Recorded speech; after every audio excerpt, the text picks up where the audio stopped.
Hello everyone, welcome back to Educated Call Snap channel. How you doing? I wanted to talk about my first impressions about Conquest mode now that we got to play it. There was a power outage for some parts of NA yesterday, so I really didn't get to like grind it super hard, but I did get to play it a little bit and I have some thoughts about it just generally, so I wanted to get into it. First things off, right? I did play enough to get the infinite ticket, so I do have one already, and it wasn't like super crazy hard. But I can see the difficulty once you get into infinite mode to really like grind those particular tickets, since you're going to be playing against people who've been getting infinite tickets, so they're going to be pretty decent. I do think the other so there is matchmaking, by the way, for like proving grounds. Your proving grounds matchmaking will be with your general MMR matchmaking. So I have been seeing people that I've played before in the proving grounds. When it comes to Silver Conquest and Gold Conquest, it's less MMR focused and really just like the people that are also queuing into gold. But it seems like the proving ground mode will have some MMR associated with it. I also think like you definitely want to be snapping early with proving grounds. There's no downside for losing, so you can just get like a lot of tickets in that particular mode. So I would try to play it fast, play it aggressive. Wouldn't worry too much if you can lose. And with that, that means the decks you can play in proving grounds is pretty generous. You can really play anything. And honestly, the nice thing about conquest mode is that it does take some skill, right? Like you can't AFK and win 10 cubes, especially like in conquest and gold, silver and gold. You can't really do that. So if you are having a game plan, you are really strategizing, you can win with a lot of really fancy things. But for now, I would say that the meta decks still kind of reign the strongest. So high evolutionary, if you're looking for something to play, like any high evolutionary deck will take you pretty far. Any just general meta decks, the Jeff Stature deck, Bounce deck, Hidden Monkey Sarah, Silver Surfer, Discard also works pretty well. Any pretty meta deck will take you far, but also like having any surprises in there, like any ways to counter some stuff. I haven't really seen much Galactus. If I wanted to talk about Galactus in the meta, I don't think Galactus is unplayable anymore. I still think you can probably play Galactus. It just requires like Nimrod Goblin Galactus, which has some problems generally because it's a little bit more telegraphed, I would say. So you're able to like, oh, they're doing this, and as long as I can get over their power, I can still beat them. So I do think it's less broken for now, but obviously I'm not playing Galactus, right? So I'm not really thinking about how to make Galactus better. And as people play it and learn how to really abuse it, you might see a more refined version of Galactus pop up. But generally, I haven't really noticed the Galactus nerf. There's something I did want to talk about that's a little bit separate from conquest mode itself. I wanted to like make a video addressing um the change to token bundles. So, but I figured I'd rather make a conquest like first impressions. But I want to talk about it. I want to talk about their change to token bundles because I think it's important. So let me see if I can pull it up somewhere real quick. I know it's not relevant to first impressions, but I want to talk about this, so I'm going to just say you guys are are gonna sit here and watch me here. But yeah, Token Tuesdays were adjusted, and I think it's definitely a little bit disappointing that they didn't mention it at all. Another thing they haven't talked about is their flexible series drops. They haven't mentioned anything about why it's there, right? They did mention that, oh, they need to do it for some reason, but they haven't given us a reason or anything. But Token Tuesdays, it seems going forward are now going to be 1,400 gold for 1,000 collector's tokens.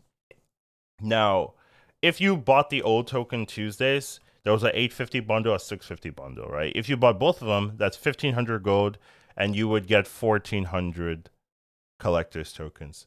So now you're basically getting 1500 gold for 1,000 collector's tokens instead of 1400. So you're losing around 400 collector's tokens. It's a little bit less, but like let's just, that number is easier to calculate, right? So you're losing quite a big percentage, like 30+% in the value, and that just seems to be their change going forward. Now they still have the first month of August.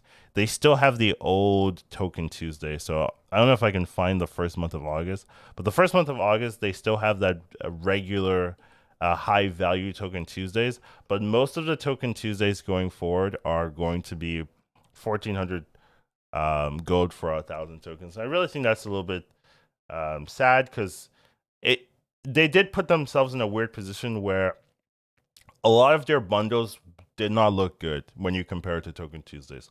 All of their bundles just like fall flat on their face when you compare it to Token Tuesdays. So they had two options. They could either make all the bundles going forward better, or they could nerf Token Tuesdays. Essentially, those were the two options. They decided to go for the arguably greedier line um to nerf Token Tuesdays.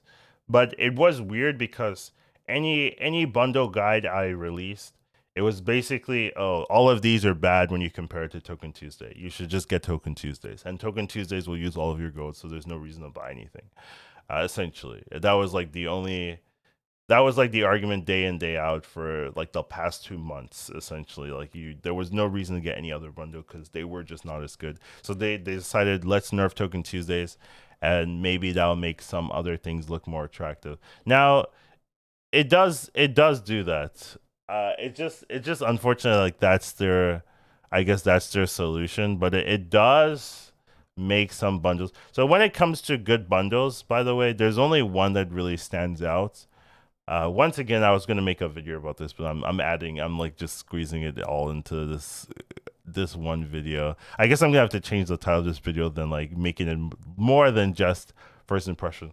But this Cosmic Wildfire, it's the only bundle that is realistically good. This token value is similar to regular Token Tuesday bundles. It's a little bit worse than a Token Tuesday, but it's very close.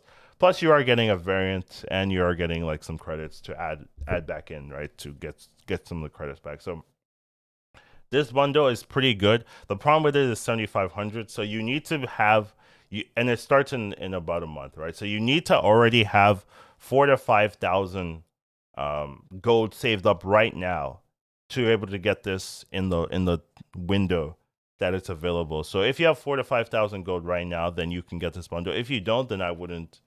I would just wait. I would just wait until a good bundle comes out, because none of the gold bundles here are really worth anything. So, and even though Token Tuesdays, I wonder if we can wait and see if they'll change it or revert it or anything like that, because maybe there's some negative press around it. But overall, I did want to talk about it because I do think it's an important discussion. But going back to the Conquest, I know generally, I do think you can probably farm the Proving Ground's pretty nice. The Silver Conquest is pretty nice. Gold, you're gonna have to pay attention to, and that's where I think using your own decks can really give you an advantage, right? Like, so that your opponent doesn't know exactly what's going on. Because I was playing some random decks, I was playing like Hella, Surf, or whatever. That was actually giving me some advantage. Obviously, if your deck isn't good, then you're not going to be able to win, right? And you also need to know how to play battle mode generally. But I do think for now you can kind of get away with anything you build as long as it's a pretty good deck. I'm not really seeing too much difference from the standard ladder for now. I also want to talk about the token shop a little bit. So we do have this token shop. It's okay. The rewards are fine. When it comes down here, right, this is where I really want to talk about these boosters. I'm not actually sure you want to be buying these boosters, because what happens at the end of the month is that your meadows will convert down to boosters if you don't use them anyways, right? And what happens is, I believe, this is not super confirmed, but I believe the conversion rate at the end of the month is better than these. The downside is that you're only going to get one character getting all those medals, all those boosters that get converted. So if you use this, you're going to be hitting random stuff. I don't think these are targeted boosters as well, right? Yeah, these boosters will turn to a random card in your collection. If these are targeted boosters, well, this one is targeted, but you're spending 1,000. But if these were targeted, then maybe you could justify, oh, let's get these targeted boosters. But they're just a random card from your collection, so it could be anything.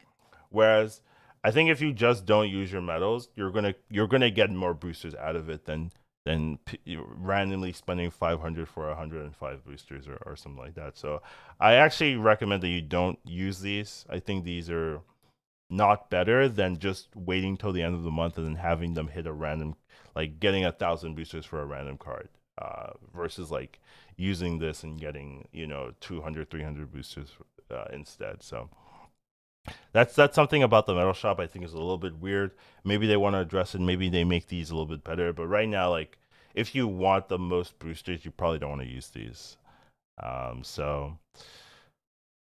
The rest of these are fine. Like, whatever. Maybe they could have more rewards, but I mean, generally these are free rewards, so I don't have too much of an issue. But it does look fun. I would say I did have a good time playing Conquest. I probably will be playing more Conquest in the future, just stacking up the infinite tickets and just having a good amount of fun there. So I like the mode, but obviously as time goes on, this is a first impressions. Maybe there'll be some weaknesses that haven't been addressed, like especially the last week. I definitely want to see what this infinite conquest looks like and if how difficult it is, right? Because the difficulty level of anything else is like not close to the difficulty level of this infinite gauntlet. So definitely interested to see what that looks like. But overall, I do think it's a good mode. I do think it's something I'm going to be using a lot, and definitely recommend you guys to try it out. Oh, right. I want to talk. Did I talk about the bots? I didn't, right? So the first battle is going to be a bot, essentially. Let me find. I think I have a slide on this. Give me a second. Let me change my scene a little bit. The first battle is going to be a bot, and then the rest are not. So if you start a proving grounds, that first battle is a bot. If you start a silver conquest for the first time, the first battle is a bot. If you start a gold conquest for the first time, the first battle is a bot, and then afterwards there's no more bots anymore. So you can get 3 bots, and infinite does not have a bot at all. So you can get a bot in the first time in conquest, the first time in proving grounds, silver and gold. So that was what confusing me. I played my first match was a bot. I was like, what is going on? But then I was informed that it's only those first matches, and then you're never getting a bot anymore. So there's not really bots in there. It did scare me. It really scared me. I was I was freaked out for the first couple of minutes or so during the conquest mode, but there's not really bots, so you don't really have to worry too much about that. If there were bots, that would be what the whole video would be about. But it's not a big reality. It's just the first 3 matches, which I'm okay with. So with that in mind, that makes Conquest a little bit better because you don't have to worry too much about not having like interesting opponents to play. So definitely feel free to try it out. I think the mode is cool, and hopefully it improves and gets better over time. So take care of yourselves. Have a wonderful day, and I'll see you in the next one. Now I gotta figure out what I'm titling this because it's not just the first impressions for Conquest anymore. Yeah. Educated Colin Snap. Once you watch him, you won't go back. He'll teach you to marvel snap. Your skills will be impeccable.